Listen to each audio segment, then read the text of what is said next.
Good afternoon and welcome to the regular board meeting of November 14th, 2023.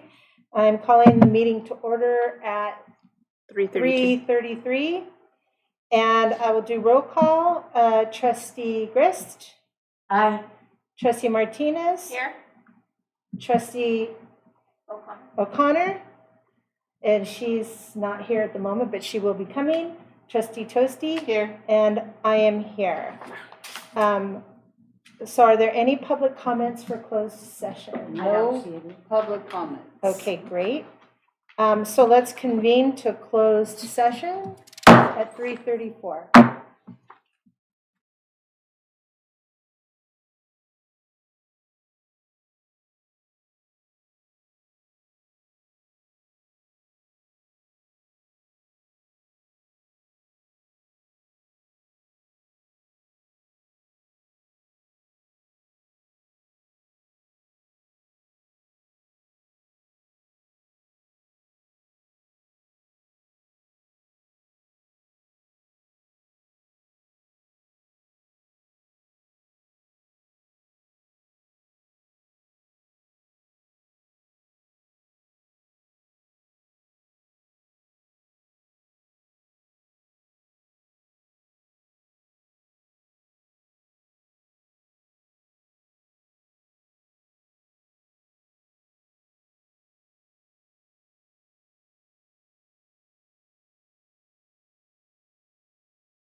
Good evening and welcome back to the open session of the regular board meeting for Hollister School District.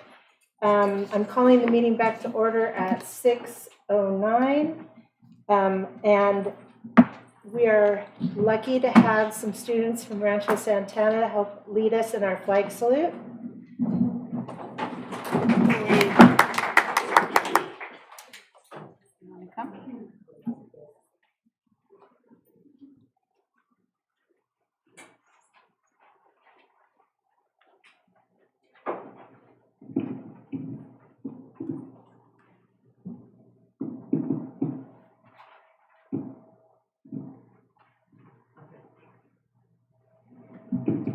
Ready? Salute.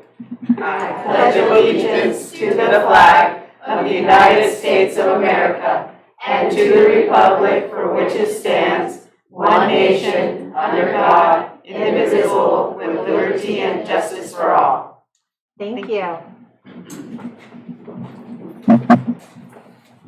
Item 7 is community and student/staff recognition. Good evening, board. For this portion of the agenda, we have Principal Dizon and Assistant Principal Mailer who will be presenting recognitions tonight. Thank you for joining us. Good evening. Good evening. Hi. We wanted to actually do some recognition, special recognition of our student body and our PBIS committee. So first I'm going to go ahead and let them do their thing. Good evening, Board of Trustees and Superintendent Sanchez. Hi, my name is Manuela Castañeda, and I'm the president of Rancho Santana School. And here is my vice president. Hello, my name is Isla Perez, and I'm the Vice President in Rancho Santana School. Leadership at Rancho Santana, we want to make our school the best it possibly can be. We encourage pride and participation with weekly Spirit Days. We've already had Spirit Week for Breast Cancer Pink Week, Red Ribbon Week, and Anti-Bullying/Kindness Week. We also communicate with the Parent Club to help with advertisement and activities. We just finished the haunted house for our fall festival. Upcoming events are with food services to try to improve some of our lunches, and planning school dances and lunch activities. And working with younger students, and working with Parent Club, and maybe a news bulletin. We support our core value, rigor. This stands for relationships, inclusion, communication, kindness, and respect. Rancho Santana School stands by these words. Thank you so much to our leadership teacher, Ms. Vanderpool, for all her hard work and energy spent. We want Rancho Santana School students' voices to be heard, and we want to advocate for them as best as we can, them and our community. This is all done. So we would like to recognize, and I'll have Ms. Mailer help hand them out, and then I'm going to have them come stand right here, if that's okay. So we have Emilio Castañeda, Emiliano.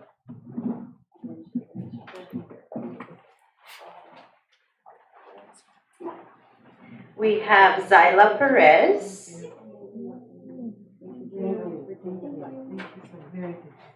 We have Cyrus Becklow. Sorry. Thank you. And we have Michaela Danzig. Thank you so much. Glad to meet you. Thank you. And we'd like to recognize our scholars who couldn't make it today: Liliana Bernal, Kinsley Hernandez, and Leo Hernandez.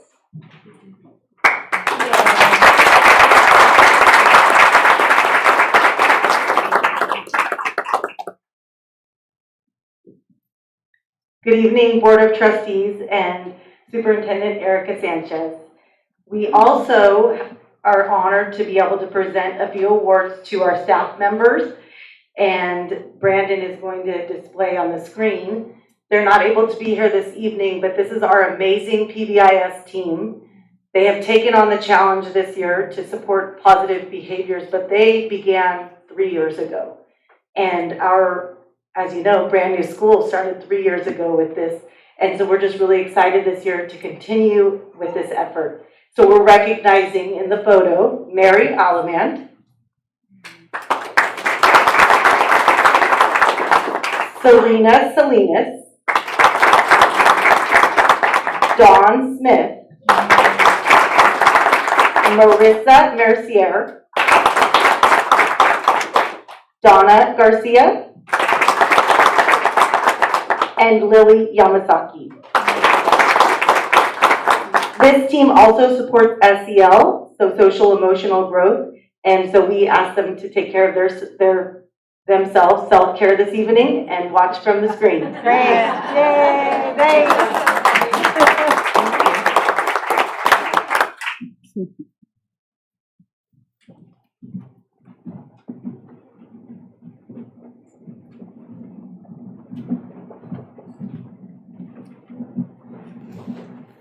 Thank you. Item 8 is closed session announcements. We have no closed session announcements this evening. Number 9 is to approve the agenda. So can someone get me a motion for? I make a motion that we approve the agenda. Okay, in a second? I'll second.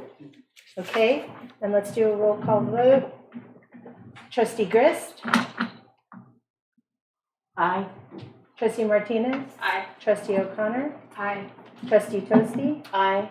And Trustee Marks says aye too, passes 5-0. Item 10 is public comments. So board policy allows each speaker 3 minutes. Members of the public may call in during the board meeting to enter the public comment queue and state their public comment at 630-6320. The Brown Act prohibits the board from taking action at this meeting on items discussed at this time. So, our first speaker is Rob Bernowski.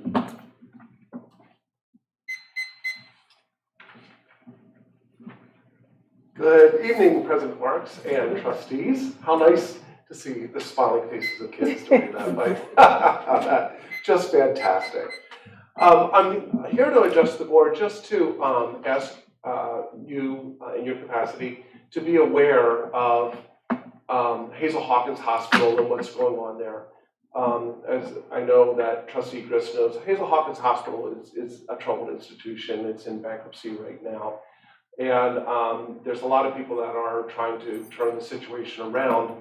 And one of the options that I'm here to describe is one that the County of San Benito put together to form a joint powers authority, a JPA, with the San Benito County Healthcare District, the County of San Benito, maybe the City of Hollister and San Juan Bautista, to find a way to better manage the situation. Because as you are aware, educators make up the largest employment group in this county. And we also know that educators have the hardest time. They just can't leave in the middle of the day to go get lab work done. They have to take a quarter day or half day, whatever your policy is. And, you know, and again, anybody having a baby, it's better to have it here. And anybody getting their gallbladder out or whatever. So there's a group of us that are trying to, again, keep San Benito County with a robust hospital system. And the county JPA seems to be the best system. It maintains local control of the hospital, but it broadens the governance of it to include physicians, which we think would be a very good thing. It adds a significant new revenue stream without raising property or sales taxes. And it's not just to keep the doors open, and this is a very important feature of this.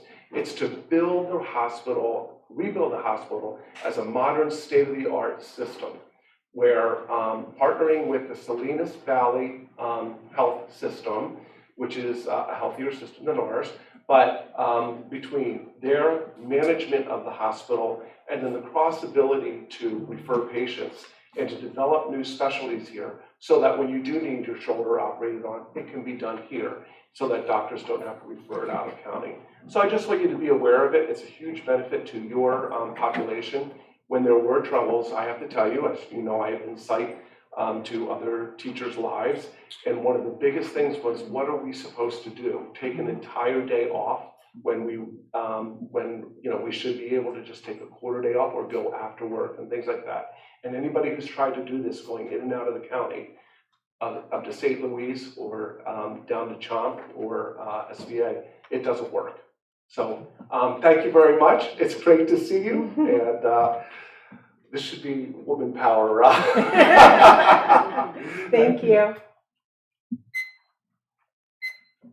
Okay, our next speaker is Nancy Mesa.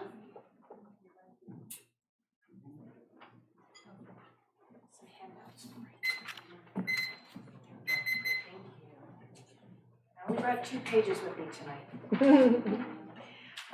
Good evening, members of the board, Superintendent Sanchez. My name is Nancy Mesa, and I'd like to take the opportunity to share some exciting information with you this evening.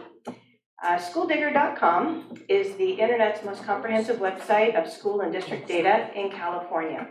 With the most recent data, AAA ranks in the top 60 of California middle schools. The first handout I've shared with you this evening highlights some of the things that make AAA the most diverse, high-performing school in California.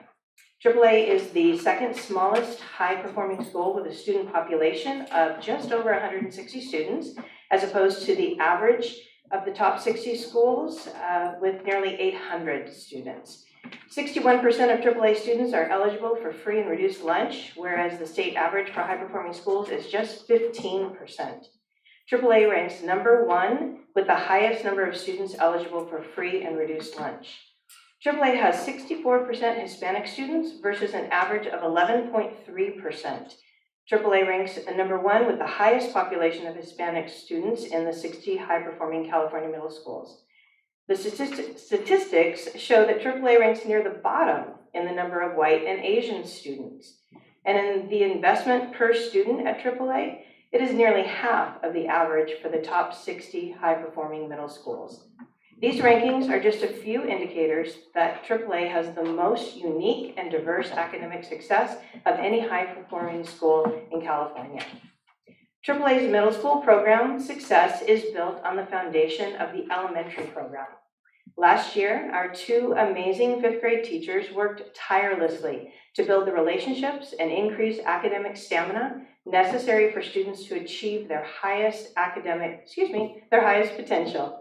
I'd like you to take a look at the second handout, which shows CASP cohort data following the same group of students from one grade to the next. At the bottom of the page, you'll find the data for last year's 5th graders. As a group of 4th graders, their data is well above the state and district average, which is commendable. But take a look at their growth after spending a year in the AAA program. Double-digit growth in both ELA and math, with a 24% increase in ELA. AAA is worthy of celebration, and I encourage the school district and the school board to invest in the future of AAA and more opportunity for the students of Hollister. Thank you. Thank you.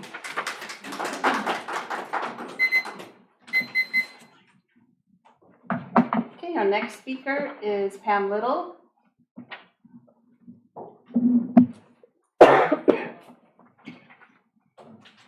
It's going to be short and sweet tonight.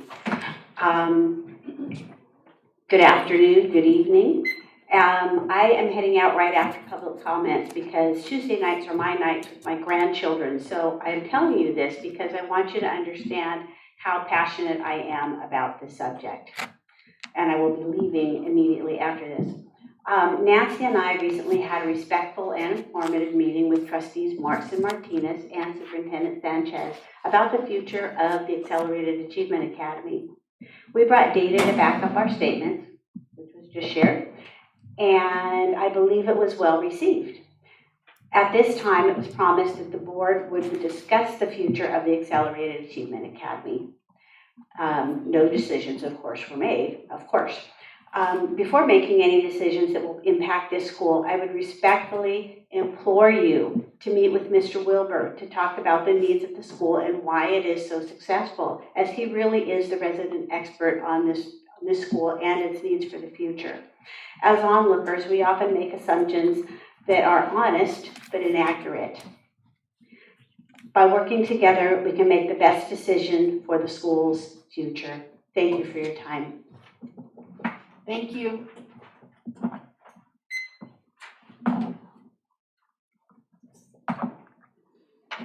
Okay, our next speaker is Juana Cervantes.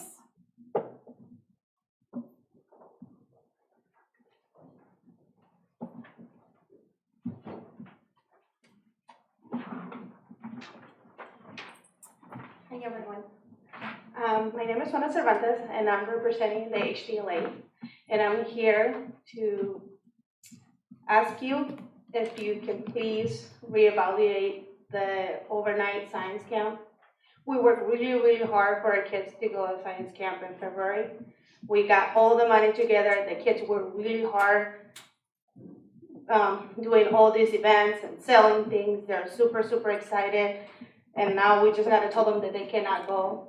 All my older kids went. They have a great experience. Everything went super well. And I will just to ask you if you can please reevaluate. Maybe for this year, we can see what happened next year and then just go whatever happened this year and how everything goes. And then you make a decision for next year if you just wanna cancel it. But I think now it's a little bit late to cancel it, and it's gonna be really, really disappointed for the kids because they're super excited to go. So thank you for listening to me and have a good night. Thank you.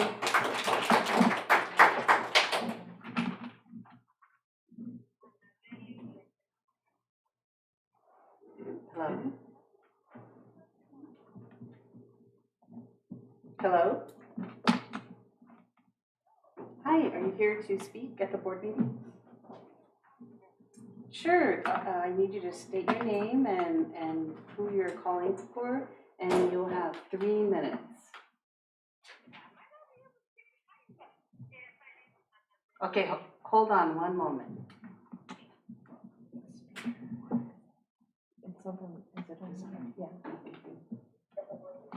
Okay, go ahead. Hi, good.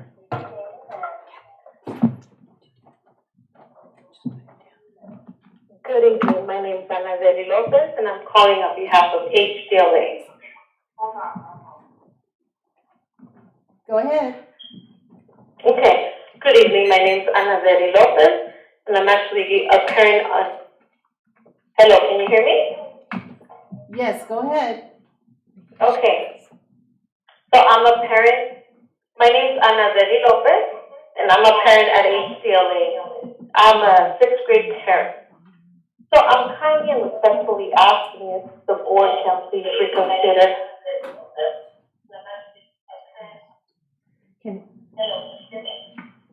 Can you turn down the volume? I did. Can you guys hear me? Can I continue? So the reason why I'm calling is just to ask the board if they can respectfully reevaluate the 6th grade overnight camping trip. As a Hispanic parent, I learned a lot from attending the science camp, and I think a lot of the kids would really benefit and learn a lot from attending science camp. And a lot of them, this would be their first time ever going camping and being able to experience the outdoors and being able to experience what it is just to camp overnight and to be able to see nature. So I would like to kind of consider and ask what if they were to reevaluate, just considering in all the 6th grade go. Sorry, Tim, I could barely hear you guys. We have fundraised, and the kids have done a lot of hard work fundraising to be able to make it. I know this is something that came up in kindergarten, that we started talking about science camp. And now that they're in 6th grade, this is something that they were looking forward to attending. And then all of a sudden, we as parents start telling them, like, hey, we just got the news, you cannot go. And that's something that we would like to kind of ask the board if they can please reevaluate for the kids to go. Thank you very much. Thank you very much.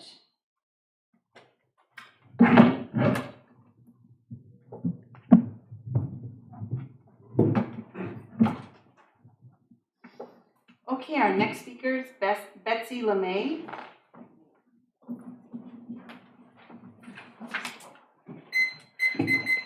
Good evening, Board of Trustees and Superintendent Sanchez. My name is Betsy LeMay. I'm a teacher at HCLA, but I'm also here speaking as a past parent whose child participated in an overnight science camp. And I'm here in support of maybe the parents who aren't comfortable speaking out tonight, or the students who weren't able to make it tonight. And my message as an HCLA teacher also is for any of the students in our district who are being affected by this decision.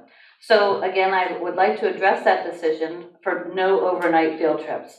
As a parent, like I said, my child, and I got to experience it with him, I was one of the parent chaperones, and there were true benefits to that, watching them all. And I know that there have been alternatives to not doing overnight, but are they really feasible?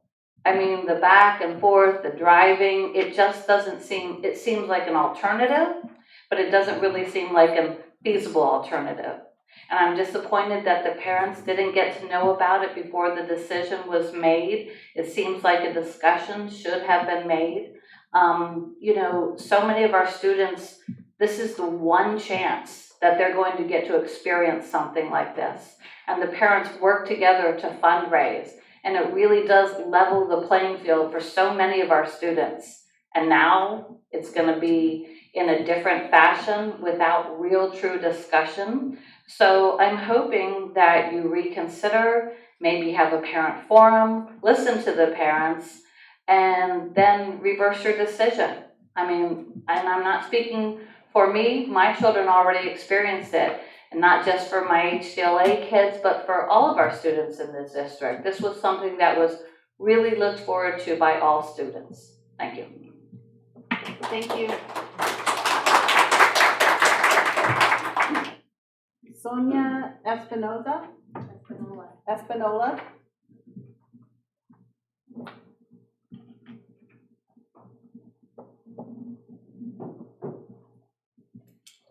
You're going to see a trend here.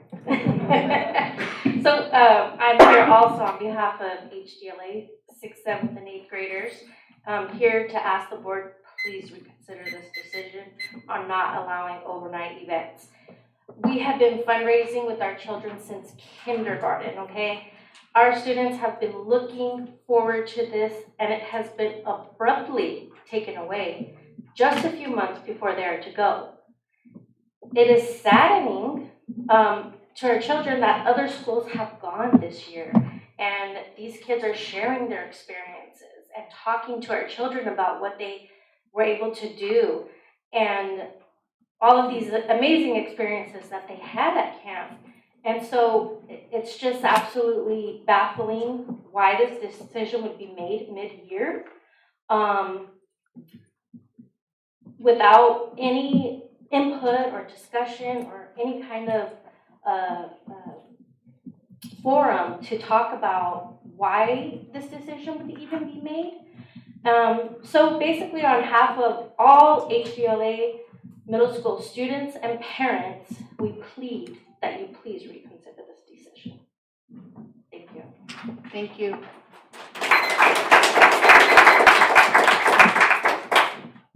Nicole DeMorales.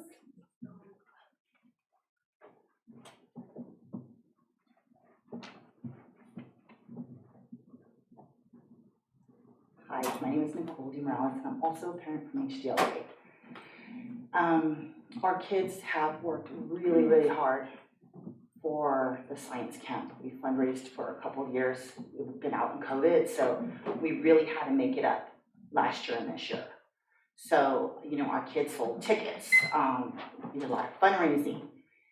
6th grade has the funds to go now. We also, 6th grade last year put it off because they didn't have the funds. So now they're able to go this year. And for it to be taken away, I'm not sure why this was taken away, but there has to be other options of why they can't have overnights for the science camp. Could, if there was issues or anything with the kids, you know, their parent contracts with kids. the kids that do attend. I just think it was so unfair that it was cut short, and there was no notice for parents or anything like that. So I'm hoping you can reevaluate that. Thank you. Thank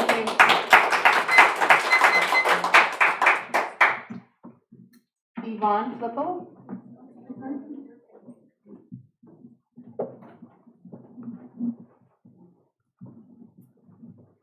Hello everyone, my name is Yvonne Flippo. I'm also an HDLA parent and I have a 6th and a 4th grader there. I'm here on behalf of also for you guys to reconsider your decision that you made. I feel like parent input should have had something to do with the decision with our children that attend this school. I think this also, for the kids that haven't gone, I feel that it's also unfair, not just for our school, but maybe future kids that aren't gonna get to go from like my daughter's class or any other kids from the district that now are not allowed overnighters. I shouldn't say they shouldn't go because they're talking about just day trips. To me, 6th grade was awesome when I went, and I feel like this is an experience for our children. Betsy LeMay and some of the other parents have already covered a lot of what I was gonna say. They had COVID. This was the prime time for COVID for these kids. And we sat there and watched them on the monitors, and I felt like they're now again getting cut short and getting the short end of the stick. I feel that, you know, like my son, a bunch of other kids have looked forward to doing this for such a long period of time, and I'm not gonna keep repeating what other people said about, you know, fundraising, et cetera, but this has been going on for centuries, not just for our district. It's been throughout, and I think that the experience is a great experience for these children, for again, 6th, 7th, whoever's gone already, and I feel like our kids need to experience that as well. I think that's about it. I mean, we can take it one step at a time and maybe get these kids through this year, 6th, 7th, or the kids that haven't gone, and then work on the rest of the years for the next kids to come up for science camp for the overnight trips, and any future trips if it's Disneyland or I don't know where else they might be going, but you know, it's for the future as well. Thank you for your time. Thank you. Samir Wafa? Hi everyone, good evening. Thank you board for your time, and good evening parents, teachers, and all audience. My name is Samir Wafa. I'll consider myself a member of this great AAA community, and second, I'm parent of 2 kids, AAA and Calabrese. I'm here to follow up on old business. I'm not expecting, requesting, or bringing up anything new. I think many months ago we all got together here and we tried to convince the board, and the board was also on the same page with us to keep AAA in the same location where it is right now, which was a great decision. But with that decision, there was some promise of bringing some portable classrooms. I don't know since then if any improvement, anything happened. I'm sure there might be some obstacles, some negotiation going on. I just wanted to change this monologue to a little bit dialogue. If someone can give me what is the status and where are we standing on bringing those portable classrooms as it was promised, and what challenges or obstacles do we have here? Because collectively, this community have a passion to keep AAA. The success of AAA as a monologue, I keep bringing it up, I think it's redundant because it's a click away. If you can Google it, search it, we know how AAA is successful and how great the school it is, despite having very limited resources we have, very limited, resources when I'm talking about classroom and everything that we have been bringing this up from students' point of view, parents' point of view, teachers' point of view, reporters, everybody. And a great article I recently read in the website of this San Benito about how successful AAA is with this limited resources compared to other schools that they are also in top, and how many resources they have. So I would like to hear, if possible, what is the status of bringing portable classroom? Is it feasible? Not? Is it some challenges, some obstacles? How community or how us, we can contribute to that to make this happen. The reason I'm saying it might look weird, but in our native language, our slang, we have the power of nation is the power of God, and I can see that in this community. One big factor of very successful AAA that we have in this community is the power of these parents, staff, kids, everybody getting together and making that successful. So you guys have that power, you guys have that support. If there is any challenge, if there is any obstacle on the way, it is not possible, not feasible, please let us know how we can contribute, how we can make that happen. So I would love if there is any word of where that is standing. Was it, God forbid, a fake promise, or was it a correct promise? I'm sure it was a correct promise. The day and night the board is working really hard is for the future of our kids.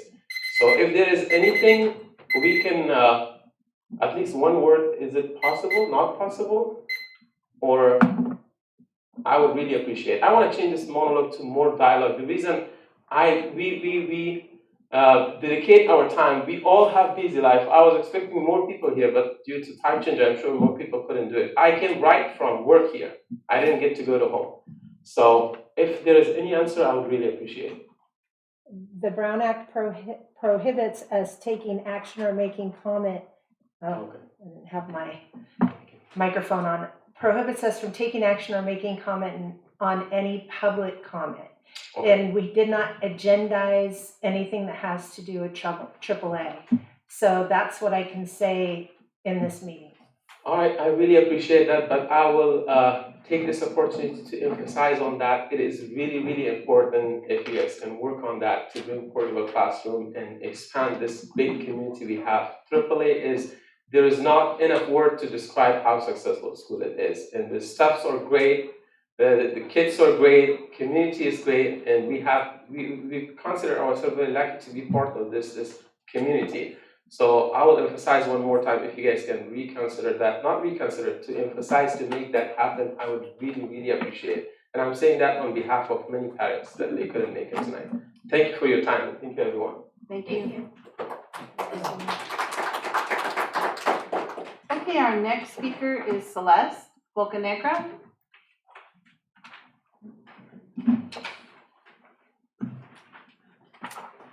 Good evening, everyone. So I'm here as a parent from HDLA. I have a fourth grader who attends there, and due to the overnight stay of science camp, that's why I'm here to speak on. It's truly unfortunate that there wasn't any public input prior to the decision making that happened in one of the meetings. So I would like to request that item of the overnight stay be put on an agenda item so the parents can come back another time, and maybe you guys can reconsider that, especially for this year. It shouldn't have been done in the middle of the year where kids are fundraising to get to science camp. Maybe, after this year, then it could be placed for the following year. I agreed with one of the mothers that said that. Like I said, my son's in fourth grade. I would like him to have the benefits of an overnight stay, and just to not forget to mention how the inequities and I know the board likes to talk about being inclusive and how this would not be inclusive to many families if you do not have the overnight stay. And what I mean is that some parents don't have means of taking their child every day. And I know there's other parents that may have the means to maybe get a hotel room and then keep the children there the next day, wake them up early and get them there on time. But that is just simply unfair for those families who won't be able to pay for a hotel room or get the children there. So there's just so many aspects of that it's truly unjust, I believe. So I would like to put that on the agenda. And also, this is the second time I hear about the AAA. I'm not sure what their issue is, and I'm being nosy, but I would like them to put that item on the agenda as well. Being in politics since COVID, I've learned that maybe you may not be able to take action now on the item, but you can collaborate with one another to put the item on the next, the item on the agenda for the next meeting. So public can come in and we can collaborate better. So with that being said, there always, where there's a will, there's a way. You know, I've been active since COVID, and I'm now one of your District 5 planning commissioners, so you can collaborate with one another to put items on the agenda, so please do so. And so we can get this prepared, because we should have public input for overnight science camp. Thank you.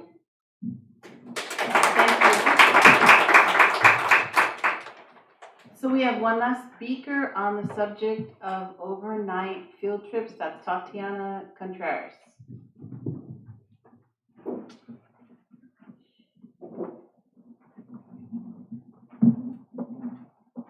Hello, good afternoon, or good evening, I should say, right? I actually also want to talk about reevaluating the overnight stays. I'm a parent at HDLA. I have a 3rd grader and a 5th grader. My 5th grader was in 1st grade when COVID happened. He's had one field trip, right? Because everything was put on hold. And I'm also on the parent club at HDLA, and I've been promising him, you know what? You're gonna get to go to science camp, and we're gonna make up for all those field trips you didn't get to go to. And I really do believe that this science camp is a rite of passage for the kids in our community. They really look forward to it. And I also think that, you know, let me parent. If I want my kid to go, if I want them to experience that, that's my prerogative, right? And if it's a thing about safety measures or whatever, I think that as a community, we can come up with things as parents, as the district, we can work together to come up with whatever the issues are, but I think it needs to be reevaluated, and it needs to be something public that parents get to have a say in. And yeah, that's it. Thank you. Thank you. Caprice, I'll have you come up later during the 15. Is that okay, speaker? That's right. Okay. Is that it for public comment? Yes. Okay, thank you. Thank you to everybody who made public comment this evening. We'll be going to item 11A, a report on Hollister School District Trimester 1.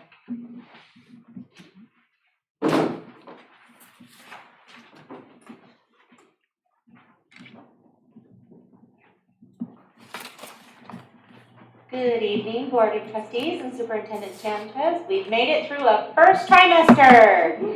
Yay! I can't believe that next week is a vacation and we are sending out report cards, and my goodness, it just flies by. And I'm not even in the classroom. So here's our first trimester report. We're going to cover a lot in this report tonight. So first, let's take a look at curriculum. What we offer our students. We have early literacy, the science of reading, PATH, and foundations. We have ELA, which is provided by Benchmark, thinking maps right from the beginning. We have math, Eureka Math, Zarn Supplemental, and math adoption coming soon. So we'll be looking at that fun activity. And then we have our Spanish curriculum for HDLA. Here's a list of our curriculum as it is adopted. In the parentheses is the date that it was adopted. You can see that we have some refreshing to do, and that leads right to this slide where we have, wrong button, the adoption timeline. So you'll see that we have a schedule put out by the state when we're going to adopt new things. This means that Mrs. Wilson and I need to make sure that we have funding so we can purchase these large items when the time comes. Any questions on curriculum? All right. I keep pushing the wrong button on the brand new pointer that we got. Thank you so much, IT. All right, instructional support. So who dares to teach must never cease to learn. Let's take a look at what we've done so far this year. We had November 1st PD Day just recently. We had 6 sessions, and the first was Renaissance. It focused on ELA and math, assessments, and accelerated a reader. We had several favorable comments about that PD, learning how to use the tools that we invest in. And it's nice to have Renaissance as an additional measure for our student progress. We have CASP, our state measure. However, it's nice to have Renaissance as an additional. So I wouldn't be surprised if you see that coming into our reclassification process so that we have multiple measures instead of just one. That's more chances for our students to reclassify and prove that they are proficient. We also had math, Zern supplemental math. That was very helpful for teachers to learn how they can use their current curriculum and Zern together to support their missions. They're called missions instead of units.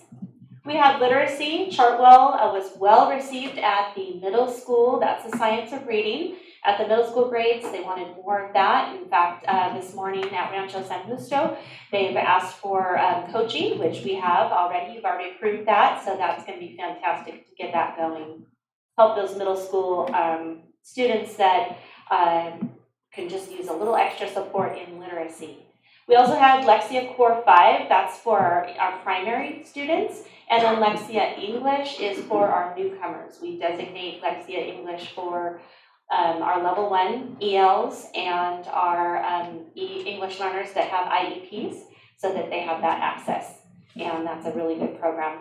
We also had thinking maps. I think that and Elevation were the most popular, and ironically, not ironically, but not surprising, those were put on by our own staff members. So it does show that we can provide viable PD that's well received by our teachers.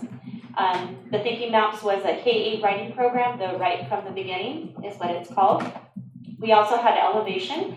That's our platform that tracks our English learner data, and it will incorporate assessments and attendance and a myriad of information there. And then we had SEL, our mental health therapist team, our SE team provided self-care, and that was also very well received. So great job to all of those Hollister employees that put on that PD day. Great. The greatest takeaways here, you can see that Thinking Maps, self-care, Lexia were all well received, just for your knowledge. Requested future topics, Thinking Maps is a huge one, so we'll be rolling that out next year. Also math and the Chartwell is also a continuation. Here's some teacher feedback that was provided, and I think overwhelming teachers are wanting more time to spend developing, looking at data, TK specific topic or content specific trainings, and just some good positive feedback. I want to make sure that everybody feels that they're being heard. We read every single one and take it into consideration for the future. We all just wanted, out of curiosity, we wondered what their preferred delivery of PD was, and you can see there overwhelmingly asynchronous. And although we do bring them together for site level development activities, they got through a lot, and that was a comment that they said, that was a lot for a day, but you can get through a lot, and so we will explore those in the future. We have ongoing PD. I mentioned Chartwell, that's a science of reading. They've already started modeling, observing, and coaching. They come in, they coordinate with the site admin, and very excited to have this and what it looks like at the middle school grades. We also have Thinking Maps. That's going to end very soon, trainer of teachers so that they can train staff in 2025. So very excited about that. And Eureka Labs, they're targeted focus sessions and office hours. So if students or if teachers have questions about the math publisher curriculum, then those are opportunities for them to jump on and learn about Eureka. So after all that, How are we looking? T1 student progress. The best measure of progress is how you respond to challenge. Let's see how we did this trimester. So things to note about this grade graph is that the data is in progress because it actually closes on Thursday. And so we have a very good responses to the test. And as far as like completion rates, the data is to date, so from the very beginning of school. And you'll see that 37% are proficient as aligned with CASP. So this is aligned with the CASP. It's a predictor that we can use. You can take a look there by grade level. Reading is really an upper grade. We do have some first grade and second grade teachers that are giving it. That's why you'll see those numbers there are a little bit low. It's because it's by choice and it's an option.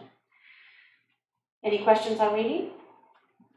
I just want to remind you that this is an adaptive test. In Renaissance, it's STAR reading. And so as a student answers a question, if they get it correct, then they get another question that's a little bit harder. If they get that question incorrect, then they go back down and they really identify the accurate placement of that student. And then based on their age, which would be their year and month, then that is nationally normed. So then we have an indicator to show nationally, this is where your student should be and this is where they're performing. So it's really good. It's millions of students that are compared together so that we get an accurate sense. We're not kidding ourselves on, well, they're doing really great, but really, they might not be. That nationally norm is, that growth percentile is important. So then we have this little, we know that student scores have been affected by distance learning and whatnot and social emotional factors. And so I want to just draw your attention to the little yellow, oh, maybe that's what this is. There it is. Oh, I won't do it on the TV. I was going to point to the yellow circle at the bottom there. Although the STAR reading proficiency rate, the district benchmark, is 40.5, our goal is greater than 75%. We're up 4.8 percentage points from the end of T1 last year. So let's celebrate that. We've made some growth.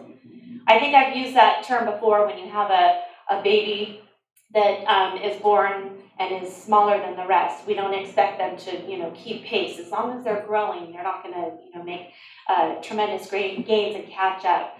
So that's good. We want to celebrate the growth.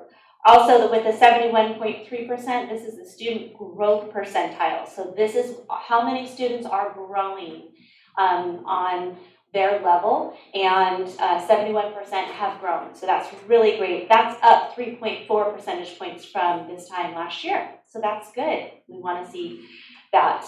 Of course, we want to close those gaps as fast as we can, but we'll take any win that we can. Math. Again, data is in progress. This is data to date in 23-24. 24% proficient as aligned with CAS.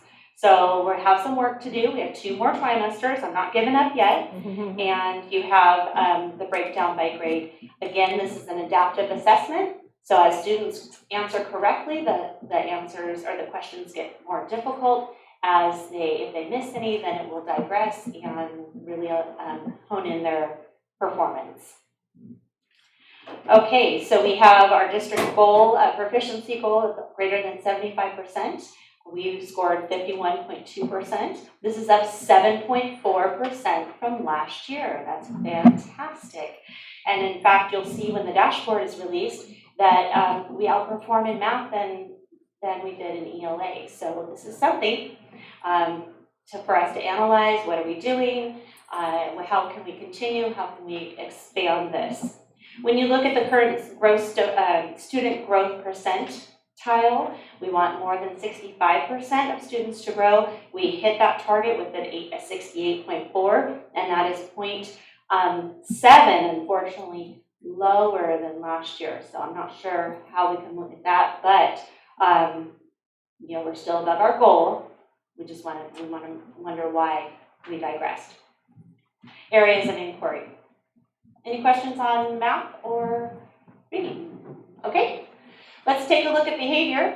So far, as you know, MTSS, there are 3 pillars to student progress. It's behavior, academic, and social emotional. They're all 3 the same, not one trumps the other, because we're educating a whole child, and all of them are important.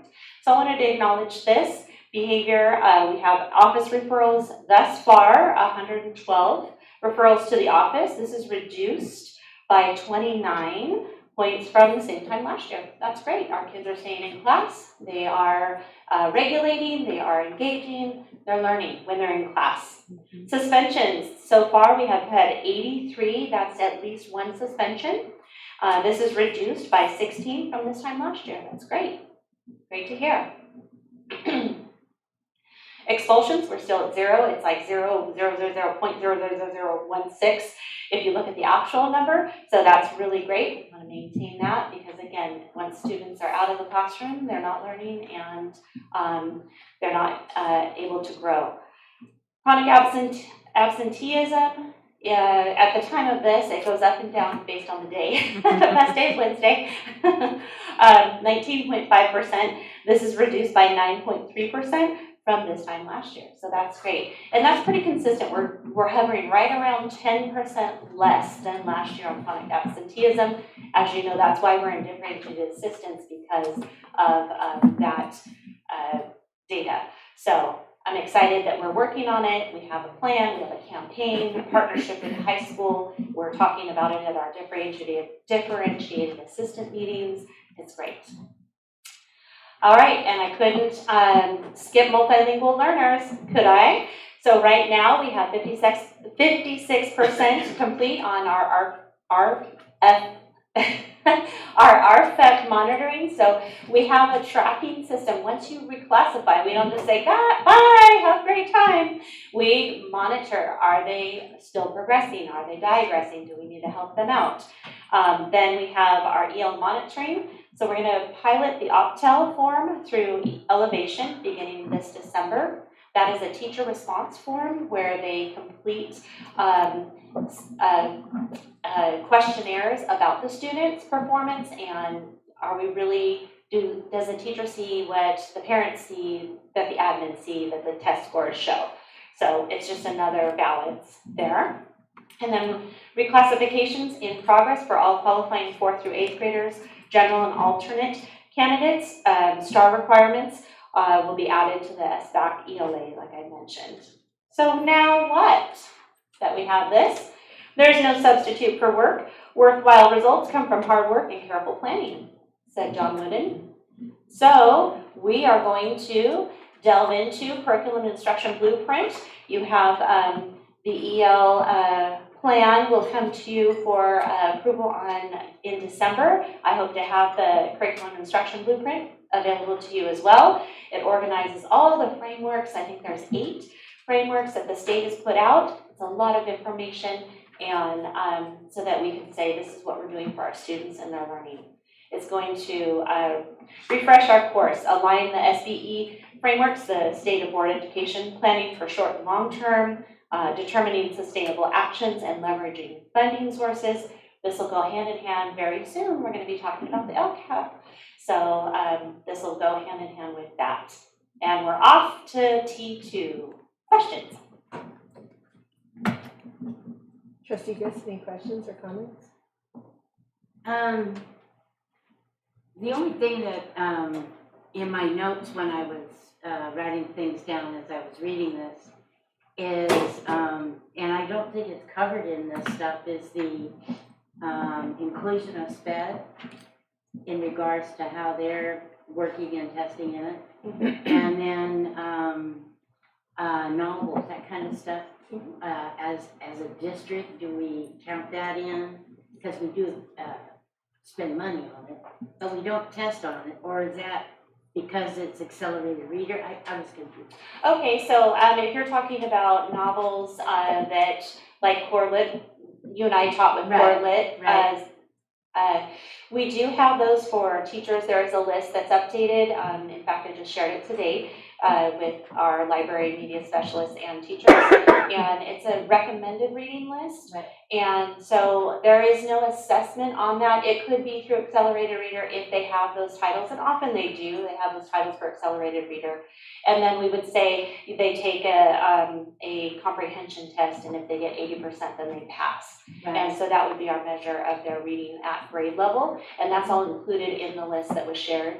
So we can say more or less that, you know, based on the AR testing, we know where they're performing at grade level. Are they at second grade, third month? Are they, you know, fourth grade, third month, whatnot? So it kind of gives us an idea. That's their instructional reading level. We would never want to give like a seventh grader who's reading at a third grade level a seventh grade book because they can't decode it. They can't, you know, it's just not accessible. So that's what's nice about AR is that students are practicing at their level. And so we have libraries that are rich with these books. And as we come into it, we also use MyOn, which is a digital library essentially. But now we have students that are coming to a physical library.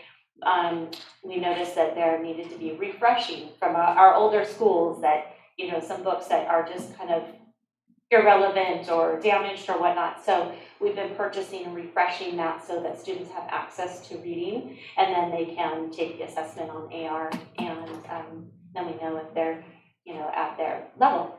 Yeah, yes, I'm just wondering where our district is in regards to AR. When we really were into it, remember our libraries were set up with AR, and so the student knew where to go, and now it's intermixed. So it's hard for the students to find their right level, and I don't know what the district policy is going to be, and are we going to make that another push to increase literacy? Because it does affect everybody. It does. You know, especially from your ELLs and your SPED, you know, they can show improvement. Absolutely. And that's my favorite feature about it, is that it's at their instructional level. So you have a class that goes to the library, and of course the kids are going to know everybody else's level, but at least that student is able to access curriculum, or not curriculum, but materials that are at their level to help them practice. And so yes, I meet with the LMSs regularly, and we talk about, you know, library things and what we can do. The categorizing came as a state requirement, and so that students weren't stigmatized, and so they've gotten around it. There's ways. I know as a third grade teacher, I had bins, and I just had my kids, you know, go through, and I put a sticker on different colors. As an 8th grade teacher, I said your homework was to read 20 minutes, 20 pages, 20 pages a day. So if you were a low reader, it's at your level, so 20 pages should be doable. I had the highest growth rate I ever had. 89% of my kids improved. That's awesome. Yeah, it's really, I just think it's a great model. Yeah, I include that data in the monthly Ed Services newsletter. I put how many words we read. It puts us to brilliance. That's for our little primaries. And then the accelerated reader words per minute, or words read, is also included. We're like in the millions. I was going for, I think at Sarah Vista, we were going for like 100 million, and we're well past that, I think. But it also shows the time that they're spending on the books, on MyOn, on the digital libraries. You know, are they opening it up? Some students are savvy, and they can, like, I get the gist of it, and then take the test, and they're like, oh yeah, I passed. So, you know, it's just those little Does things. every child have access to MyOn? Yes. Yeah. Yeah. Find that out. Okay. Yeah. It's a part Is of our that MYON? MyOn, yeah. MY capital ON. And it's going to be in the accelerated, or it's in the Renaissance. I think it's its own clever code. I'll have to look that up for you. Yeah. No, I love that program. It's great. Any other questions? Okay, no, thank you. Thank you. Thank you. Okay, item 12, superintendent's report for November. Good evening. Thank you, Board. Item 12, we're going on to the superintendent's report. This will be a glimpse at some of the highlights of what we worked on since our last board meeting. And we will review some of our information, if I can get help scrolling down. So our current enrollment, as you can see, we still have a wide range of enrollments from 161 to 850. And everywhere in between, we have 10 planets in our solar system, and they all go orbit each other, or they orbit the district, and we all support them. That's one of my favorite sayings that our assistant superintendent likes to remind us. We have 10 planets. Our overall ADA this month, I broke it down by grade level. We are improving. We do have a collaborative approach with the high school, and we have been working on this not only in differentiated assistance with the county, but also when we meet as administrators. So as you can see, our TK and Kinder historically have always been the lowest, and they continue to do so. We understand sometimes this is their first experience in an educational setting, and sometimes they get the sniffles and they stay home. And we have a steady ADA in our middle school, which sometimes we as staff think that it's reverse, that the little ones come every day and the middle school skips out. But in this case, it's not that case. Okay, next slide. One of the projects we worked on was our new teacher and substitute support. Part of this has been a dream that I had, having been in HR, being able to support the substitutes and the new teachers. And we have the absolute perfect team in place with our educational services staff. Mrs. Emma Veltri is a natural born coach. If you ever watch her coach, she is amazing and phenomenal and can help guide a room through the coaching process. So I had the opportunity to visit this session. This particular picture is when she met with substitutes to help them navigate the world of substituting. What is it that you do when you walk into a classroom? What should you look for? What can you expect? What should you be doing for classroom management? And so on. So some of the oldie but goodie resources that those of us that have been in education for some time will remember, 21st Century Classroom Management, Pat Belleville, those kinds of really great resources. In addition, our new teachers also are receiving support via in-person support sessions with Emma, and also online via Google Classroom support that she's providing resources. She's providing a whole guide as to how to address certain daily tasks as a teacher. Sometimes some of us have been dropped in and it's sink or swim, and it's best when you have someone veteran and experienced around you. And we have teacher support on site as well. Some of our veteran teachers have been sharing the wisdom that they have to support not only the substitutes but the new teachers as well. So great approach. We also had this robust approach to the November 1st Professional Development Day. I'm not going to go through it all, but as you can see, it addressed quite a bit of different topics. We had a menu, and it was broken down by different grade levels, different interest groups, and our staff was able to successfully navigate the menu. Sometimes when the menu is too large, we get lost, but I think this was a good size menu. Moving on. Here at the DO on November 1st, we took a training together. It had been some time since we were able to stop what we're doing and meet together as a district office staff. And we took a training that our sites took prior to us taking Knowledge Saves Lives. In this day and age, it is a great idea to be prepared for something like an intruder or an active shooter. And it's an even better thing when you don't have to use that training, but no, the preparation is there. So we as a staff took about 3 hours, I would say, and we met in this room and we participated, everyone participated. We are looking forward to providing a 2.0 version first to the sites, and then again, the DO will be last. We're going to work on those details with the same company, and we will bring more information to the board when the time comes for that. We're going to go on to the next one. We're going to skip because it's a duplicate.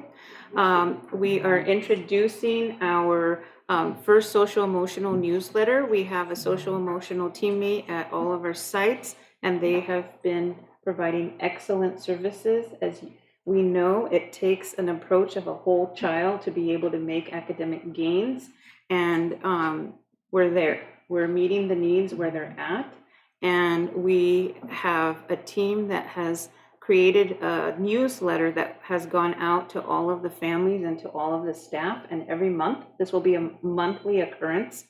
To the left of the screen, we also have a menu of professional development for caregivers, meaning families or anyone involved in the child's life.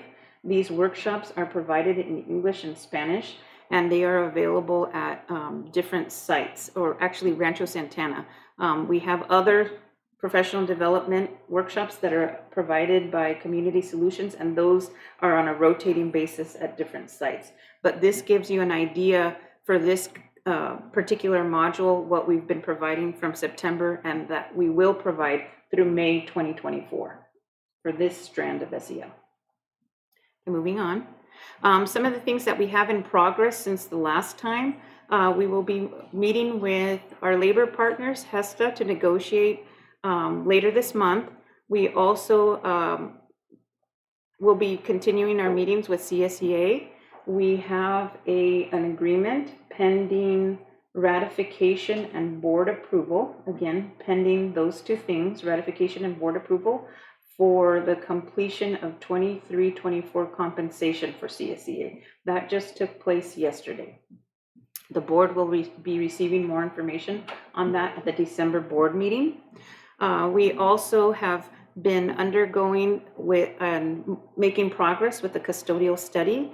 The Director of Facilities, Mr. Becerra, and myself have been going out to the sites to meet with staff and to meet with the administrators to talk about what their needs are and so on. So we will be sharing that information with the board upon completion. We also are continuing our planning regarding the central kitchen. We have some options that may be available to us as a district that would potentially create cost savings and so on. So we are going to do a little bit more exploration, and we'll bring information to the board in regards to the central kitchen and what options we have there. We are continuing our work to prepare for future work on the roofing. We will go on to phase 2. Phase 2 includes all the other schools. As we recall, we've done about half of the schools and repaired those roofs, and we still have half of the roofs to go. So we're working on that. We are looking and we have started the work to install electrical cabling at various sites. This will allow for additional safety cameras at our sites. We are working on our supplemental instructional projects, for example, our ELOP. We are continuing to provide supplemental presentations. So last month we talked about how we had a local farm family, a farmer that came and gave a presentation to our students in the ELOP program and provided them with, fresh vegetables to take home. This last week, I believe it was a martial arts presentation where the students were able to look at and interact with a martial arts instructor, watch him break boards, things like that. We are also looking at our progress in regards to our day camp field trips. We have heard quite a bit about that tonight. And what that includes is that we are looking at working with our sites. As we know, we have been regularly updating board policy on a regular occurrence. It is something that takes place at every single board meeting. And these board policies are legally defensible. They are created by attorneys and they are endorsed by the California School Boards Association. Part of our updates included board policy to overnight field trips. And we, as a district, chose to make the decision to go with a legally defensible board policy. So at every board meeting, the board reviews and adopts board policy. So what we've done now is that we've been working with sites to prepare them for the day camp field trip. Not all of our schools go to science camp. Not all of our schools have the opportunity to go to science camp. And not all of our students at the schools that had been going to science camp went to the science camp field trip. So what we've done is that the option is that students and staff or sites that want to continue going to science camp will participate in a day camp field trip, where they will participate in all the day activities at the camp, and they will be transported via bus, and they will go back and forth each day, so that they will always safely come home to sleep in their own home, and they will no longer have the additional cost to have to afford a sleeping bag or afford a shower bag or toiletries that some students cannot afford. And that as a district, we would have to find a way to help them afford so that they're not excluded. So far, no schools have submitted paperwork, but we are working with the principals. We are working specifically with the principal of HDLA. She has a plan for continuing day camp as an option for her students. We also are working on increasing our community collaborations. So we are in preliminary conversations with Amazon and creating a partnership there to see how they could help with our community school concept and idea. We have others in line that we are working with, and we're excited to be able to have some agreements with them that are a little bit more formal than just a conversation, so that we can share those with the board as well.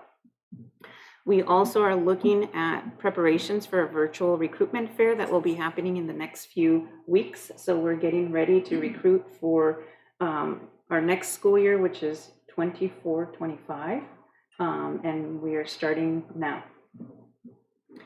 We are looking at growing not only the partnerships with community collaborations, but I should say also other agencies. For example, Dr. Myers and myself attended a luncheon for CASA, the CASA advocates, and we have others in line that we will be connecting with that directly impact some of our students, so that we can always have that direct line with those agencies and how we can support them. Next slide. In progress, here's some more in progress. As you remember, we as a district have participated in the adaptive toy drive. That is happening again. It's become an annual progress or an annual process, and anyone who would like to contribute can scan this QR code and learn more about the process. We will be collecting the toys here at the district office, and we know an elf that helps to make this process take place, and the elf will be delivering the toys. Last year we had our biggest contribution so far, and so we're looking to supersede that this year. That's our goal. And next slide. We also have an Adopt a Student, if anyone is interested.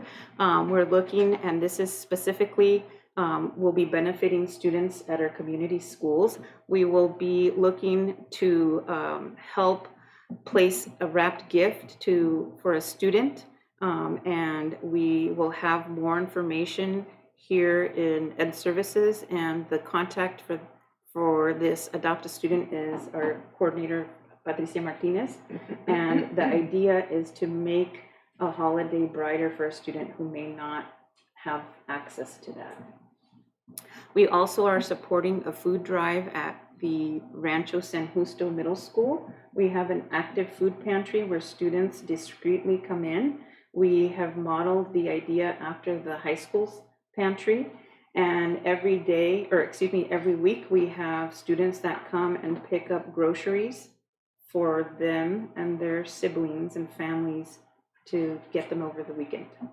And it is a reality. And what we are looking for are canned foods or different foods that can be sustainable in the pantry. And the drop-off is from November 7th to December 15th. And again, it's to benefit students. So we are really interested in promoting these at the school board level. And that is the reason why we're including them here. Okay, moving on. All sorts of great things are happening at the school sites. This is just a glimpse, and none of which would be possible without the staff who make every day special for our students. And without them, our students would not have that. And I think a simple thank you is warranted, because we see smiling students every time we go to the schools. We see happy students. We see fed students. We see students engaged in lesson plans that are well thought out and planned for. And we're very fortunate to have that here in our district. As a reminder, just in case anyone forgot, we have Thanksgiving break for our staff and students, and that begins next week. So I wish everyone of our staff members a very safe holiday and a very joyous time resting and hopefully eating some delicious food. And I believe that's all. Any questions from the board for me? Lots of things. Lots of things. Okay, thank you. Yes. So we're at item number 13, which are consent items, and I would like to entertain a motion for approving the consent items 13A through 13D. I make a motion that we approve consent items 13A through 13D. I'll second. Great. We'll do a roll call vote. Trustee Grist? Aye. Trustee Martinez? Aye. Trustee O'Connor? Aye. Trustee Toasty? Aye. And Trustee Marks is an aye, so it passes 5-0. Thank you. Item 14 is the approval of the board meeting minutes of October 2023. I'll motion that we approve the board meeting minutes from October 23. Second. Okay, great. Roll call vote. Trustee Grist? Aye. Trustee Martinez? Aye. Trustee O'Connor? Aye. Trustee Marks? Aye. Trustee Toasty? Aye. Passes 5-0. Okay, now we're at items 15, discussion action items. 15A is the Hollister Elementary School Teachers Association Sunshine Proposal to Hollister School District. Good evening, Board of Trustees and Superintendent Sanchez. I hope you're doing well. So I am Nicole Felkins. I'm the president of the Teachers Association for our school district. And I am here today to give you our sunshine proposal for negotiations in accordance with Article 20 of the current collective bargaining agreement. And so HESTA respectfully proposes the following bargaining items for the 24-25 school year. Article 11, certificated salary. Article 13, employee benefits. And Article 9, hours and workload, which will now include community schools. Per the tentative agreement signed on October 3rd, complete negotiations for the following articles. Article 7, class size. Article 10, evaluation procedures. And we look forward to scheduling negotiation sessions soon to begin to negotiate for the next school year. Thank you. Thank you. Now, do we have to approve? No, acknowledge receipt of it. Okay, we acknowledge receipt of said proposal. 15B is Hollister School District Sunshine Proposal to Hollister Elementary School Teachers Association. All right, so soon thereafter, the Hollister School District is presenting the Sunshine Proposal to the Hollister Elementary School Teachers Association in a public setting in accordance with Government Code 3547. The Hollister School District is proposing to open Article 7, class size, and Articles 9, hours and workload. And that is for the board to accept and to approve tonight. Okay. Can I get a motion to accept and approve? And a second? Second. Go ahead. Okay. We'll do a roll call vote. Trustee Grist? Aye. Trustee Martinez? Aye. Trustee O'Connor? Aye. Trustee Tosti? Aye. And Trustee Marks is an aye, passes 5-0. We Thank look you. forward to negotiating. Yeah. We have a comment for this. Okay. Do they speak before? They can. Okay. Okay, we have a speaker, Caprice Young. This is in relation to 15C. Navigate. Now, yeah, Hollister Preps.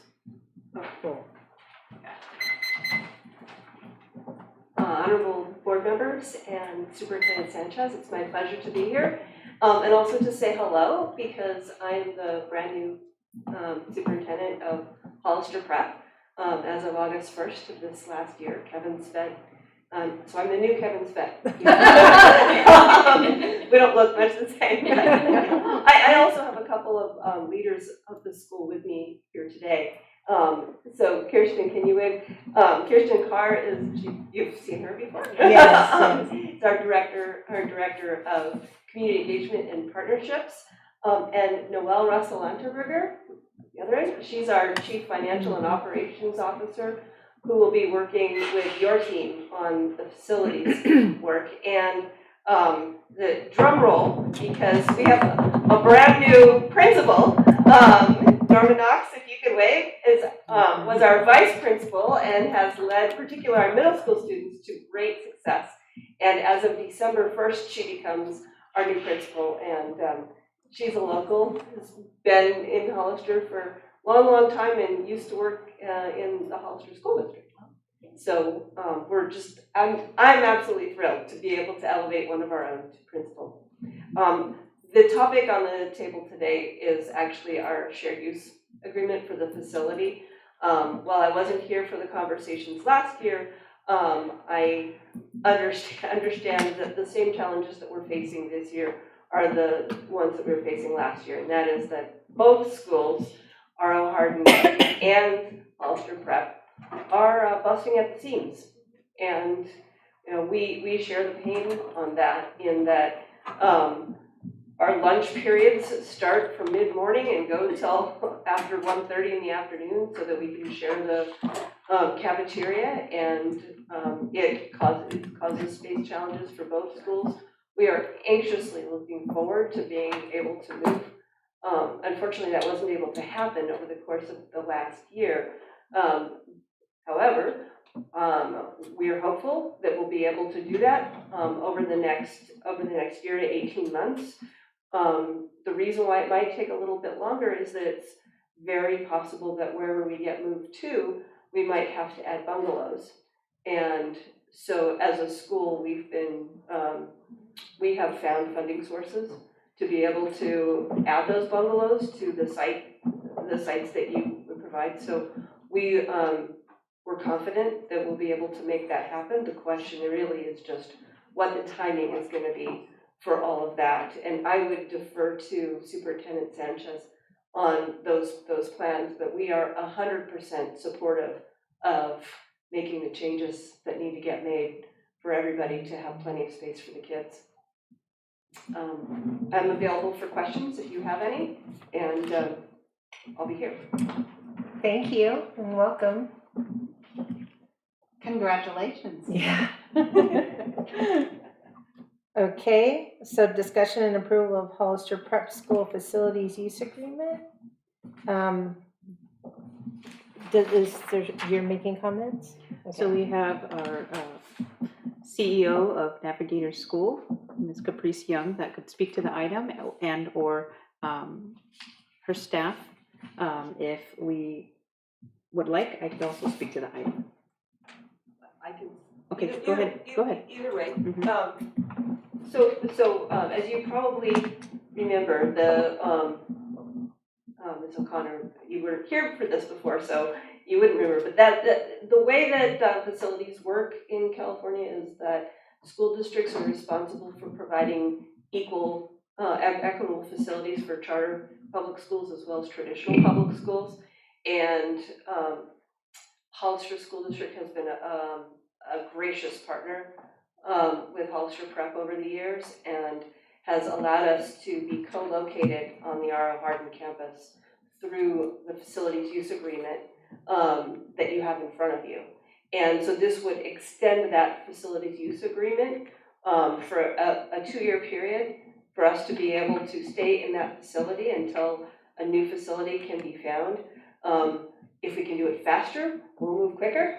But that's, are there other things, Superintendent Sanchez, that I should touch on? Thank you. So this is an annual agreement that is brought to the board on an annual basis to allow for the current setting, which is 881 Line Street. I believe that is the address, which is the R.O. Hardin campus.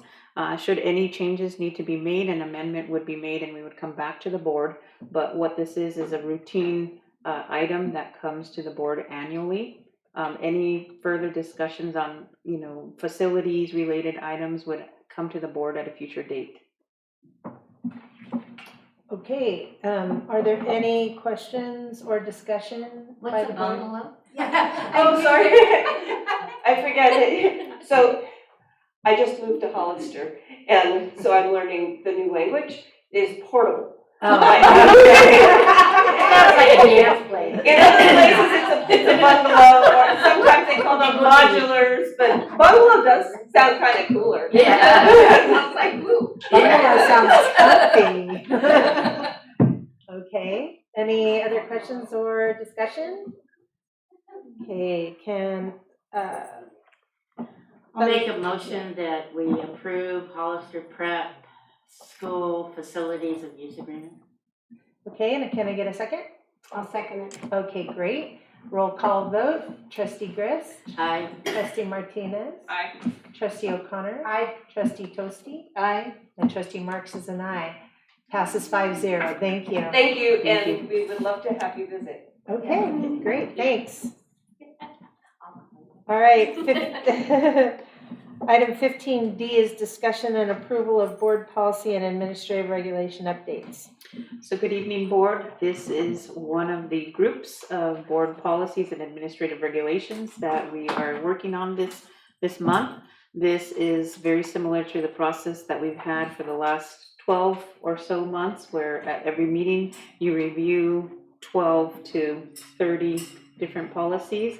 This is to allow for us to stay compliant with new laws, with new recommendations, with legally defensible language. And this month we have several board policies for your consideration and review. If you have any questions, please feel free to let me know.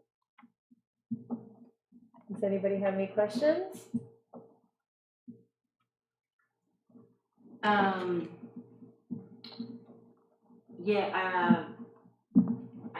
I had one question, but I don't know if it was answered. On the nutrition program compliance. Yes, so thank you for asking the question. Whose responsibility is it? Well, who gets that job? Yes, so the student nutrition piece of it, that is very specific to student nutrition and the USDA. Our director of student nutrition is responsible and very knowledgeable in her dealings with the USDA. Right. The compliance piece of it would go to, as the board policy says, to our complaint officer, which is our assistant superintendent. That would be Kim? That would be Mr. Ward, yes. So it's kind of, does this change their job descriptions? Well, we all have other duties as assigned that we're very fortunate to have. Well, that's why I was asking, is there like a, I don't know if we have it, but like a secretary that could be in charge of doing some of the work for them, the legwork? So this is similar to some of, Because this is new, isn't it? This is an update. We have had some of this language already. So again, we are simply updating the language. What we do with any change, right, is assess if it's a staffing need. We would come back and make a recommendation to the board. Okay. Right now, we would need to take a look at that, but the recommendation is not tied to this request for approval tonight. Okay, all right.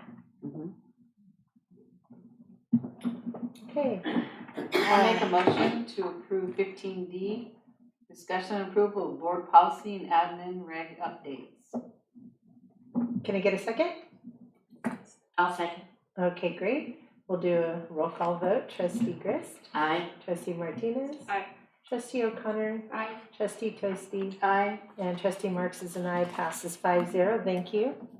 We're at item 15E, which is consideration and action on approval of provisional internship permits, or PIPs, for 2023-24 school year. Okay, so good evening again. A PIP, what is a PIP? A PIP is an emergency permit under the state of California, the CTC, the California Commission of Teacher Credentialing, that allows for a teacher to work in the classroom for 1 year. It is a once in a lifetime, unless the state changes those regulations. It is a once in a lifetime permit. It is a requirement by law that when we have staff on PIPs, that we bring their information forward to the board for consideration. The attachments that go along with this item, 15E, include the information for each one of the staff members that we currently have employed on a PIP. So the request tonight is for the board to consider approval so that then we can send this information back to the California Teaching Commission and the Commission of Credentials and let them know that the board considered this publicly. That's what we do every year. Oh, great. Okay. Well, I'll move that we approve the provisional internship permits for 2023-24 school year as presented. Can I get a second? I'll second. Okay, great. Roll call vote.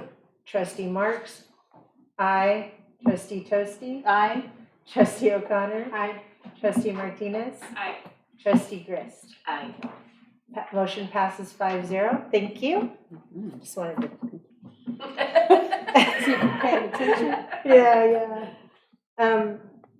Item 15F is consideration and action on review and approval of monthly financial report. Good evening, board members. Good evening. Back at it again. Seems like I was just here. So what you have in front of you is our monthly financial report for the month ended October. It is going to look similar to where we were when we discussed this at our last board meeting.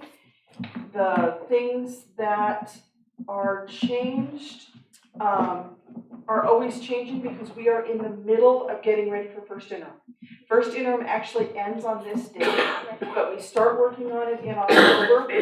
And why we start working on it in October is we wait for all the kids to get settled and we wait for the staff members to get settled. And, you know, we're letting the year get started. And so we've started making adjustments for that. We are still making adjustments for this. Please don't put too much attention to the budget adjustments to date because it's only part of them. And ones that you don't see here are the HESTA agreement that the board approved. So it's still, we've synced the position control for the teachers after this date. So we're still working on that and after the date that I actually pulled this report. So that's going to change what the certificated salaries and benefits look like. The LCFF or revenue limit numbers are not reflective of change because I've only just done that calculation.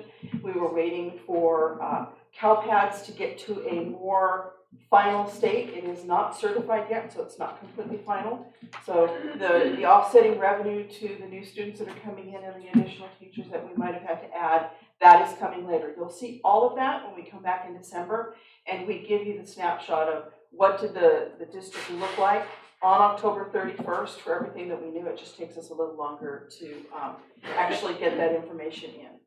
So the first one that you see is unrestricted.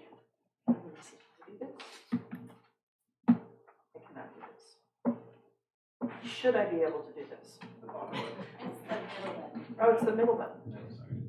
Oh, I was going to go up, but I need to say go down on the page. All right.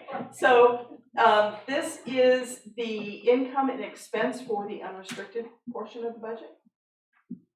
And you can see, we have looked at this before. What is the percent of expenditures that we have spent to date? As of October, we would have been 2.5 months into the school year, half of August, September, and October. Not all the bills are paid that were incurred as of October, so we're always a little bit behind on what you're seeing. But at this point, you can see that we're about 1/3 of the way through on our normal expenditures of salaries, benefits, and then some of our services and operating, which are some of our contracts. In those contracts are contracts for licenses for instructional programs that are used on a daily basis all across the district. So those aren't just other contracts, they're now considered licenses, as opposed to workbooks that might have been purchased back in Jan's day. Trustee Chris day. Sorry. Good old days. In the good old days, when you can actually hold your instructional materials in your hand. So if we move forward, you can see our the status of our cash and county and our payables and receivables. All of those are looking normal for that point. At that point in time, when we clear up any prior year receivables and payables by the time we come back to you in December. And then more importantly, where are we with fund balance? So we'll take a moment on this page here. And you can see that we rolled over $10.5 million of beginning fund balance from the unrestricted side of our budget. And we are currently projecting to deficit spend by $1 million. Now, again, we've got some of the adjustments for position control in there, which means expenses are up, but not all the revenue is in there yet to show, you know, the offsetting portion of that. So this is in process to get going. But overall, we're not doing too badly. Do I have any questions on this before I go on? All right. And then the next portion of this is our restricted side or our categorical budgets. These include Title I special education, some of our remaining one-time ESSER/COVID monies, some of the new grants that have come into the district for learning recovery and instructional materials block grant. Those are all in here. And these are, again, right around the, for salaries and benefits, right around the 30% mark at this point. Revenues are higher. You see higher adjustments because we do not ever budget at adoption for carryover. We wait for that carryover to happen. So in categoricals, if you haven't earned it, it gets put into the balance sheet. It's called deferred. You've got the money, but you don't get to recognize it yet. When we get into the new year, we get to recognize it, put it in the budget, and then we start budgeting it out for expenditures. By the end of this month, we will have recalculated the carryover for Title I and distributed out that to the school sites, and also some of the other categoricals that are specific for school sites, and then our ESSER. We are on track to spend all of our one-time ESSER dollars and not send any of that back. We've talked about that previously, and that's a goal, not to lose that opportunity for this district. Any questions on this before I move on? No. Okay. And again, you've got the assets and receivables, or the cash and receivables. These are mostly cleared out at this point because they are usually one-time accruals. They get accrued at the end of the year, and then we reverse those accruals as we pay those bills. And this one is starkly different, because I've got 2 pages up here. It's starkly different from what you see on the unrestricted side because this one's got deficit spending of $7 million.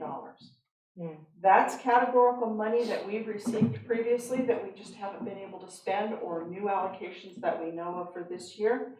We always want to try and spend down those categorical funds. It just doesn't always happen that way.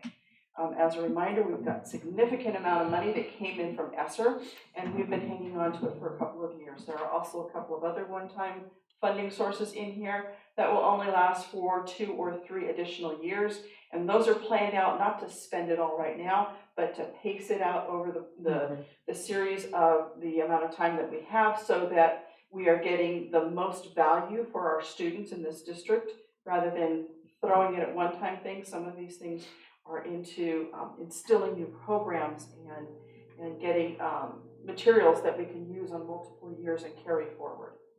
So the fact that this one is deficit spending by $7 million should not alarm you, even though deficit spending is sort of a dirty word. In this case, this is what we want to do. We want to spend it down. Okay? So one of the questions that I received prior to the board meeting is, what is our fund balance percentage? Now, the board has a policy, Board Policy 3100, that states that we will achieve a 10% fund balance. This is not the time for this report to be measuring that number. Mostly because of what I said previously, this is still in flux.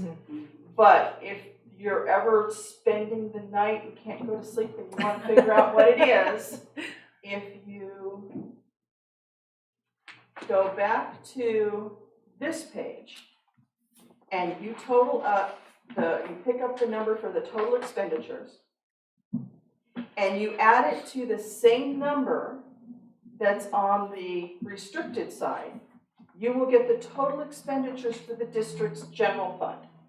Now, that's not any of our building funds, it's not our cafeteria fund, it's not our bond funds, it's the general fund. Then you divide it by the fund balance on the bottom line there.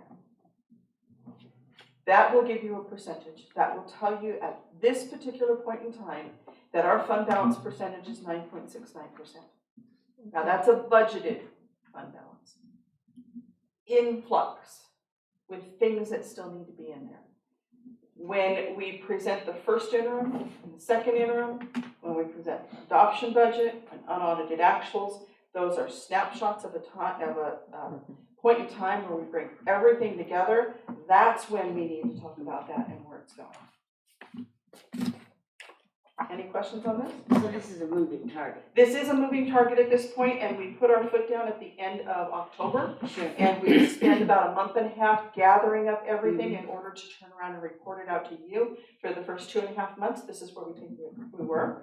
And then we do it again at the end of January, is the end of second interim. And we come back and we give it to you in March, on March 15th, to say at that point in time, this is where we are. That's also the point in time when we will start having conversations with the board about our budget for next year. We're already thinking about the budget for next year, but we'll be having those conversations with the board at that time. So you'll know that at our second interim and our second reporting 2/3 or so of the way through the year, this is where we are, so that you can look forward to say, these are the plans we want to make going forward. Well, it's always better than like a 3. This is true. This is true. Okay, any other questions or discussion? This looks good. Okay, it's recommended that the Board of Trustees review and accept the report as presented. Can I get a motion? I make a motion that we approve the monthly financial report. I'll second. Okay, great. Roll call vote.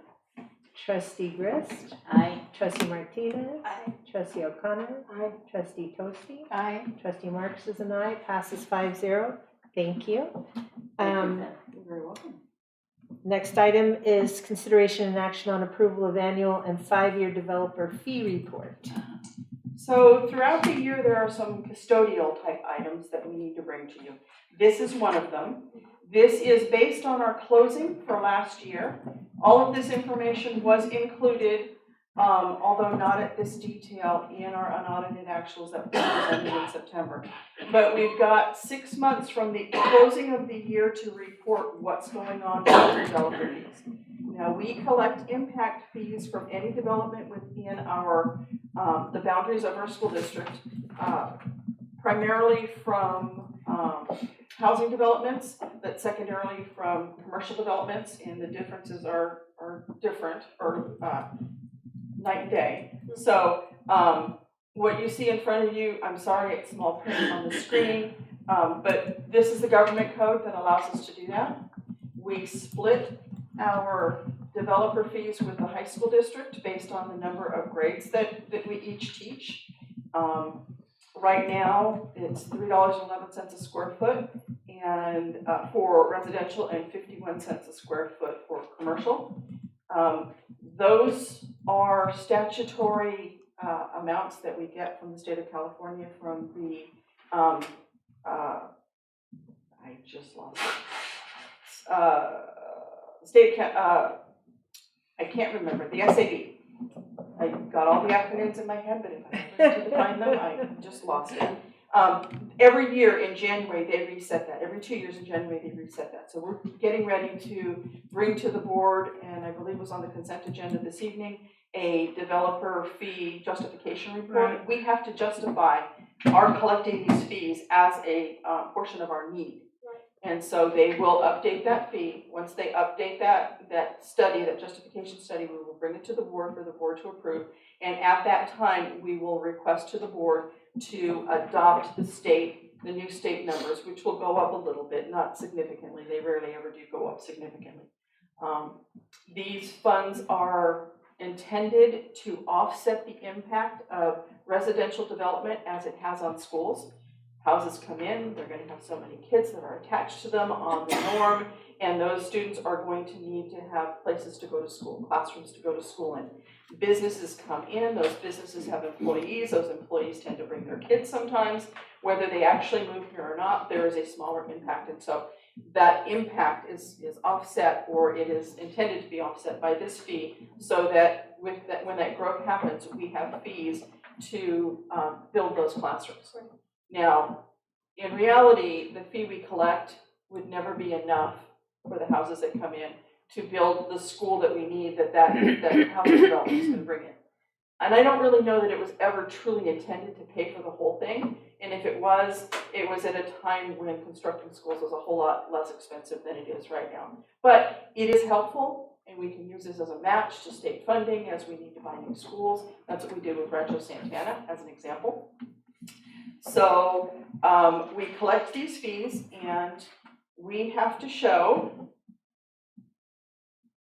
what we have done with those fees. Within 5 years of collecting those fees, we're supposed to have spent those fees, and or have a plan for spending those fees. So this is the previous 5 years, the fees that have been collected from impact, the interest that's been earned on that fund, and how we've been spending that money. Rancho Santana has been the single largest use of these funds in the last 8 years, I believe it's been. And so we are well within the usage of that fund within the time period that we have collected it and we have to spend it. Any questions on this before I move forward? The administrative fees. Who gets that money and? The unrestricted general fund gets that money. Think of it as indirect. If you were a categorical fund like a Title I, we'd have the ability to charge you a statutory amount for indirect, and that indirect changes every year. So who gets that money? The district. The district does. We get the administrative fees of Yes. 8,000? Yes. I charge, when I close the books, I charge this fund the minimum or the maximum amount of 3% of the revenue that's been collected for administrative fees. So we got the 90,000.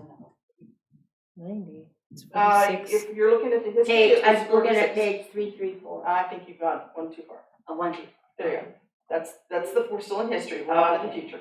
So we get the $46,000. Now, that is a fee that has been in place and has been available to the district for decades. You can see that within this 5-year period, it hasn't been collected. All right, history is history. Closed the books last year, charged 3%. Actually, it's a little less than 3% because I did the charge and then I forgot to go back and circle around after we collected a few more fees. So we'll be better on that next year. Like going to next year and collecting 90,000. Or 82,000 for this year and 90 for next year. Now these are estimates. It's 3% of the revenue that comes in. I see. And that goes to offset all kinds of things like us having to do a developer fee justification report. So it's paying for all the stuff we have to do. The overhead that we have to do. We have a staff member that primarily collects these fees. And I have other staff members who back her up. My entire staff can back up a developer who's coming in with that check that they hate to drop off, but they know they have to do it. We're pleasant to them and we thank them every time. But some of this goes to offsetting some of that. And the developers are coming to you now? Yes. No, for a while, they were going to, that's how it got all messed up. I think they used to be Gate. going to the county. Yes, and that's how it got messed up and Gate. It's like the planning commission used to do it several years ago. Yeah, yeah, that's how it And- got fixed, yeah. Yeah, we did collect. But only because of Gate. Okay. He was the Okay. one that fixed it. So the projection for the next 5 years, these are estimates. Right. We have seen the facility needs analysis. Some of that is based on growth, where these monies could be applied to that. We still have some ongoing commitments for Rancho Santana for reporting based on the construction for that project. And so that's why you still see Rancho Santana every year. There's some continuing studies that we need to do on the ground analysis. Yeah. And so that is still in there. And then we'll use the facility needs analysis and our growth in various areas, and we will partner that up with bond funds in order to do those things that we need to do. Okay, so they are not determined specifically, but I've got an estimate. And at this point, staff would recommend that the board accept this report. If you don't have any other questions. I'll make a motion that we accept the approval of an annual and 5-year developer fee report. I'll second it. We'll do a roll call vote. Trustee Toasty? Aye. Trustee O'Connor? Aye. Trustee Martinez? Aye. Trustee Grist? Aye. Trustee Marks is an aye. Passes 5-0. Thank you. Okay, we are at item 16, which is board member reports. We'll start with Trustee Grist and come down the line. Okay. I went to a perfect attendance and achievement awards at Rancho Santana. I've toured Rancho San Justo, Mays, Calaveras, and Glad Lane with Erica, and I would gladly like to report that just the schools look great. You know, the kids, everybody's on task, they're working hard. Lots of engagement activities with the kids, they were doing different things.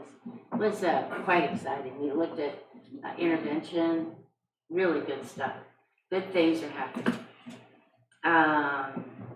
And I think that's about it. I was just really a happy camper to see everyone.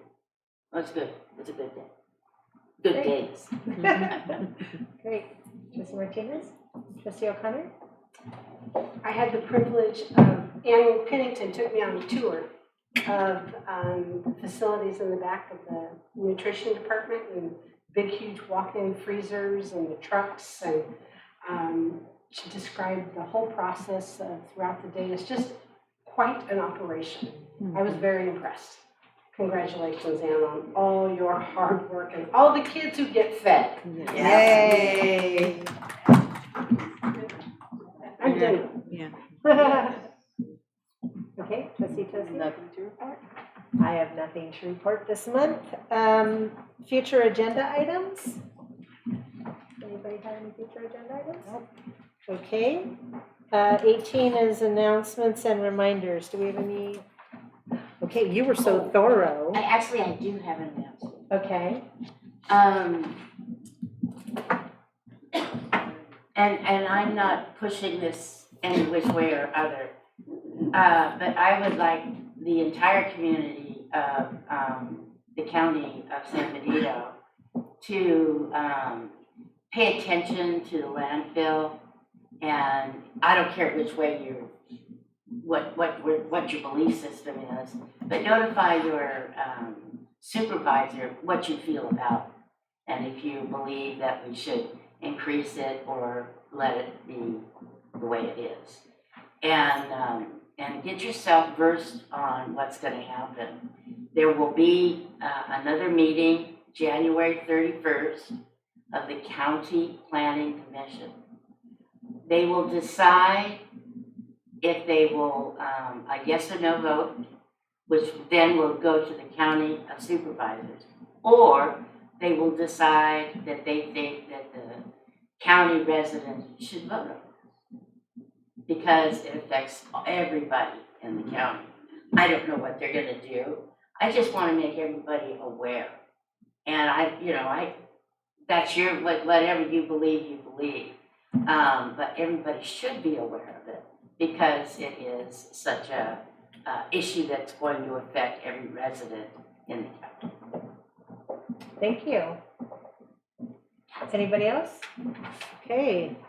It looks like we're gonna have a lot of things that we can do in the district based on our superintendent's report, so. Yeah. That's exciting. Let's see, I wanted to ask a question. Like, for the adopt a student, we just contact Ms. Martinez, or is there a space where we can like get a student? We have a setup in Ed Services that will provide that information, and I know that Dr. Myers will have, she will share a link with us. Excellent, thank you. And are we not doing the community food banks at each school site anymore? I can check to see. I know that I have not seen the barrels at the school sites. We used to have barrels, but I don't think I saw them there last year either. Yeah, maybe some schools might have them. Like the same, maybe. Yeah. Ours is going through our ASB. Oh, That's okay. what I thought, ASB. Okay. and then So thank you. Well, they used to just drop off big barrels. That would go to the community pantry. What I announced today would go and stay specifically at Rancho for the Rancho students. For their school pantry, so to speak. Is adopt the student gonna go like through To- Parent Square? Is adopt a student going to go through Parent Square? I can get that information from our Ed Services department and then get back to you. Will we be sending it out through Parent Square? I think it did go out, didn't it? It did go out through Yeah. Parent Square, but it was still unclear where I could actually get the student info. We'll get the link out. We can send an update. That's excellent. Thank you. Thank you. And can we find out about how the food can be distributed throughout our community? With the community pantry? Yeah. We can contact them and ask them if they're interested. We used to get big cardboard barrels at each school site.